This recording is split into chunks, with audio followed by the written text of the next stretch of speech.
Hello and welcome to episode 34 of the Indie String Podcast. I'm your host, Kay, also known as Indie String on Ravelry.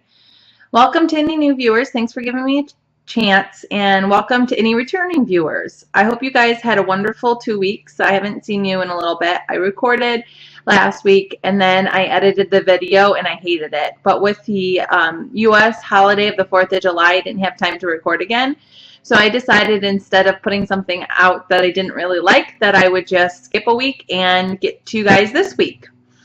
So let's get to it. What have I been knitting? I started 2 new projects. And the first is another Daybreak shawl from Stephen West. And this is where I am so far. I am, I think, 12 stripes in, and I'm only going to 18. So I'm knitting this out of Pigeon Roof in her MCN sock base. She did discontinue this base a while ago. And I'm knitting it out of this color charcoal, and this color is called Ghost Orchid. Although the base is discontinued, you can still order these if you do really like them. She does take special requests. And so if you just go to her shop and message her, she will dye them right up for you. I really am sad she discontinued this base. I do really like it. I like all MCN bases.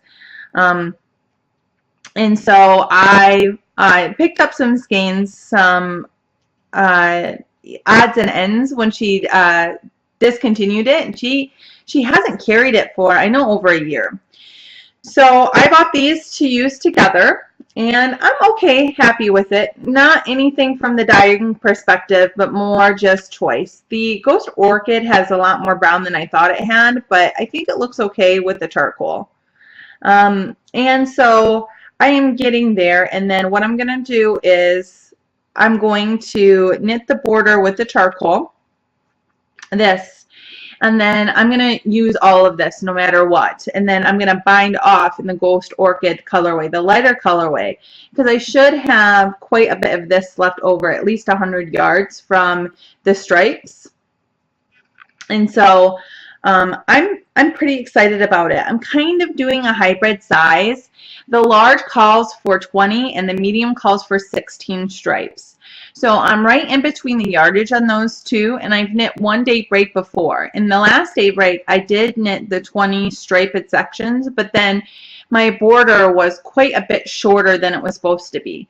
And so I'm hoping this way, if I do 18 and then I do as much of the border I can and I bind off in the lighter color, that I will have enough to do the full solid border on the bottom. So that's exciting. And this is another entry in Christmas in July, and this is actually for me, I think. I wear my daybreak so much that I knit before out of skein. I knit it. Of course I knit it, but I wear it a few times a week. So I decided that I was going to knit another one. And this is my Piddle Loop bag, and it's the large wedge size. Had this for forever. It's held up great. It's really good sewing. They did a really fantastic job. It's my only Piddle Loop bag that I have. Whoop, whoop. Sorry about that. My camera seems to be having trouble focusing these last few episodes, so I do apologize. The second thing that I started is the Dune Shawl by Rose Beck. Let me get a picture of it for you. And I'm knitting this out of a little bicycle in her Sport MCN. She called it Penny Farthing Sport. And she no longer dyes. So she is not unavailable anymore, so I'm sorry. This is her Vixen colorway, and I'm not very far yet. So I finished one cable repeat, which is that center diamond right there, and then I'm on the second cable repeat. I'm about halfway through it. I do really like the yarn. It is a sport. It's a heavy sport, which is really nice.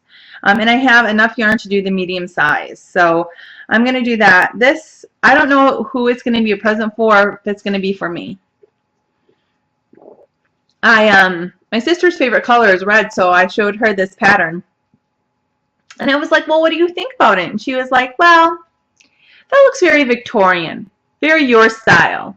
And I was like, wow, maybe it is my style, but I've never been called Victorian before, so I guess it was a little taken aback in that she will not appreciate this, so I should be knitting it for somebody else, which is fine. I knit her lots of stuff all the time, and not everything is everybody's cup of tea. So that's been going quickly. Somewhat. When I work on it, I do get to go pretty quickly because there's not a lot of stitches on the needles yet, and we'll see how that goes.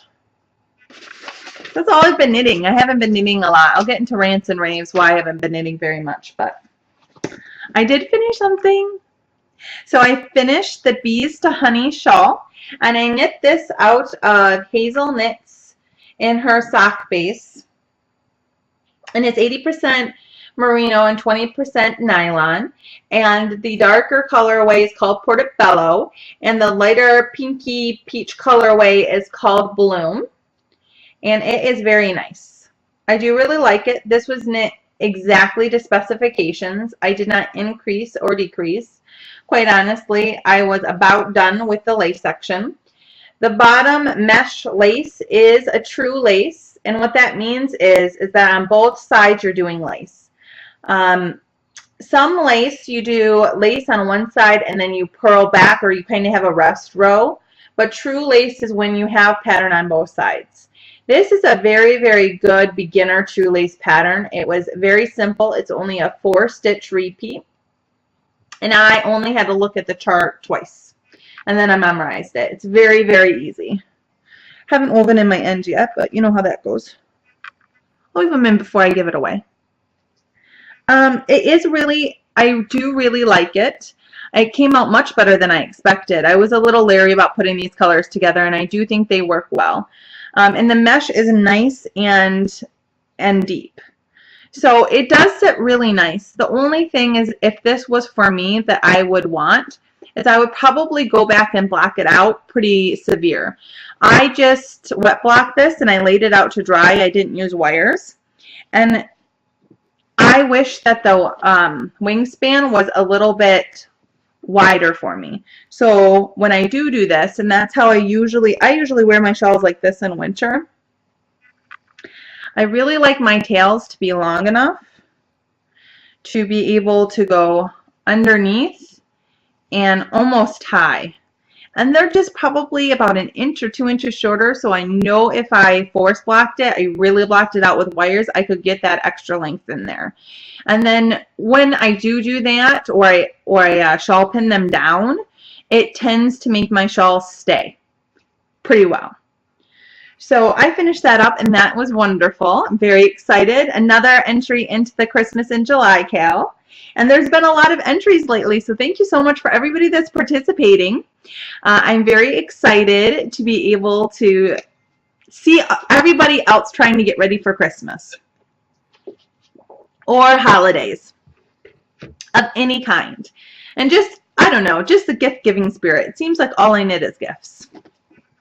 So what else has been happening? I haven't been spinning. We do have Tour de Fleece going on right now. And so what we did last year for Tour de Fleece is we kind of had a non-team.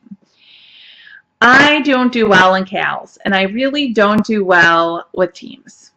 I don't. I do if I'm like on your soccer team, I'll show up every time and play my heart out. But like virtual teams for me are really hard. And so I guess I just don't feel the same sense of obligation. And so instead of joining a team and then letting them down, I tend to know myself enough not to join any of the teams. But then during Tour de Fleece, I kind of feel like an orphan, like somebody who's spinning without a home. And so what I did last year was I just opened up a thread for people to talk and to ask questions if you're not a spinner, or to post pretties. So if you guys want to do that again, or you want to see what I'm spinning for Tour de Fleece, just let me know, and I'll open up a thread and start posting what I'm actually spinning. And then we'll go from there. I do try to spin more during this time of year. It's kind of infectious. I have all of the great pictures of people spinning, and the pictures of finished skeins are wonderful. And if you like to look at hand spun picture porn, go into the Tour de Fleece thread on Ravelry, and there are probably hundreds of photos already of people spinning and what they are spinning. It's really inspiring. Even as a non-spinner, before I spun, I did go in there and I looked and tried to see what I would be able to do if I chose to spin, or really look for what I like. And it's interesting to see. I know a lot of people do custom spinning, but as a spinner, it's very difficult. I always thought to pick out some fiber and then get it sent for custom spinning, because I never knew how it was going to turn out. On one hand, super exciting, right?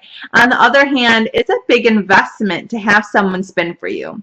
So what I did when I was thinking about doing that is I went into those threads that I knew that were heavy with pictures, and I kind of looked at what people bought and then the finished product. So the braid to the finished product.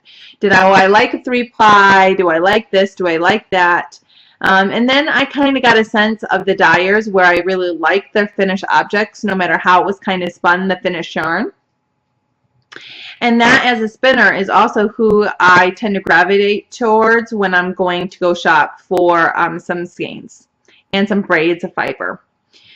So really, that's my advice. I would also suggest just to go look. It's so much fun. Way fun. So let me know if you guys want to partake into that. And then what has been going on this week? We're basically into rants and raves in only 11 minutes. I've been super boring. It was the 4th of July, and I was really great. My daughter's 5, and so she's just now understanding fireworks. So we went to the fireworks, of course. And we're sitting out on this big blanket at a park, and there's lots of people around us and eating ice cream because, that's what I do on the 4th of July, at least. I eat ice cream and I watch fireworks. And so we're sitting there, and she is watching the fireworks, and she goes, "This is amazing!" And that was awesome. It's always great. It's kind of infectious when you see someone else excited. Really, it gets double infectious when it's your kid. And so that was wonderful. And then she's watching them, and she's looking up, and she goes, "Disney Junior, where the magic begins." And she started singing all of this Disney stuff, because if you have kids that watch Disney, or you watch Disney, at the beginning of all Disney is the castle with the fireworks in the background. And so she was singing all these songs. I had to tell her to be quiet because we were getting kind of looked at, but it was really cute. It was a precious moment. So that was a lot of fun. I do like the 4th of July. And this is the first 4th of July in over 4 years that I have actually been with my daughter and got to see fireworks. When I was working, it was the craziest time of year. June and July were absolutely slammed. And so I worked every 4th of July at least 10 hours. I think that was my littlest 4th of July ever. Like last year, I think I worked 12 or 14 hours on 4th of July.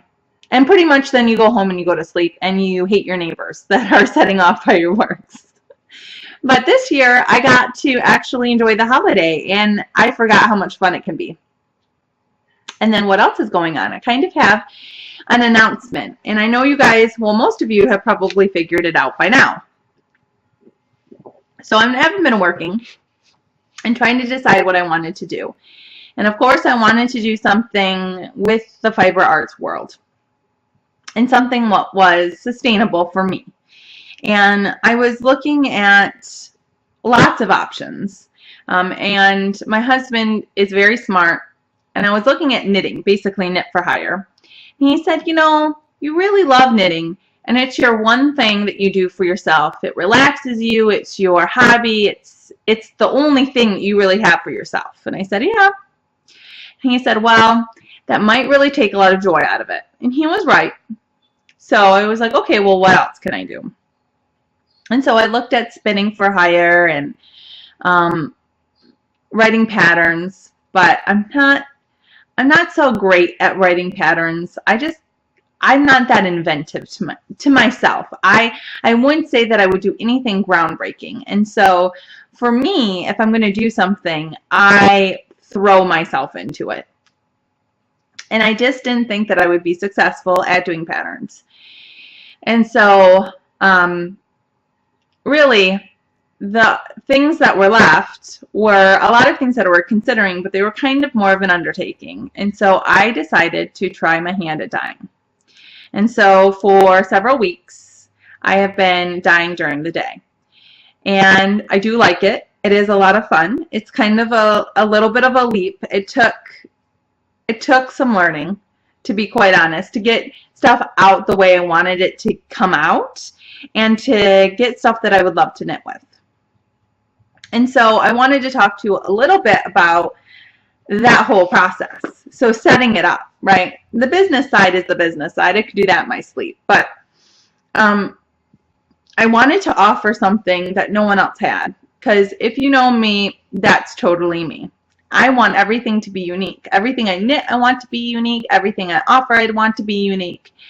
And so I was looking, and the way that it works, interesting enough, is that there is, and maybe there are more, but there are only a set number of suppliers in the United States for undyed yarn. And it's not as, it's a low number, 5 or less. And I could be wrong. Now, there might be some other really good options for home dyeing or for bulk sales that I have no idea about. But basically, from my perspective, the ones that I really looked at were about 5 different suppliers. And, you know, quite honestly, a lot of their product was very, very similar between them. Some of them had special product, which was great. But all I could think was, if there's all of these indie dyers and only this many suppliers, everybody's using the same people. And while that product is great, and I have a lot of it, I mean, come on, I got a big stash. And I got a lot of MCN and BFL and everything else. Merino up the wazoo. I want to do something that's uniquely me. And so I contacted a supplier and I ordered a lot of Falkland. And I had it shipped to a mill, and I got a custom yarn done. And so I took delivery of that. And I'm a little scared and excited, mostly scared, because that was a lot of yarn. There's nothing like picking up a few, you know, pounds, lots of poundage of yarn to get you really in the mindset that you are doing this, and it's gonna go. And we'll see how successful I am, or if anybody likes what I do. But I'm committed at this point. So I got milled a 3-ply worsted weight, 100% Falkland yarn for me. It was milled in Michigan. The fiber, of course, is from the Falkland Islands. And so that was shipped over to the U.S. and sent through a distributor. And I got that delivery about a month ago. And so what I have been doing every single day, 7 days a week, is dyeing for an update. And I'm trying to figure out colorways and names and websites. Oh, websites. That is not fun. And pictures, ads, and everything else that comes with a kit and caboodle. But I feel like I haven't been telling you guys stuff. Like, I haven't been knitting a lot because I have been concentrating on dyeing. And once I get everything set up, I can go back to knitting more hardcore at night and things. But I have been super, super busy trying to figure out what I want to do. And so I got some, I would call them test skeins, but I basically got a very small order of merino to learn to dye on. And so what I'm going to show you is some of that merino. Whew. Come on, come back to me. Maybe it'll focus on this. This is a pink that I did that I really, really liked.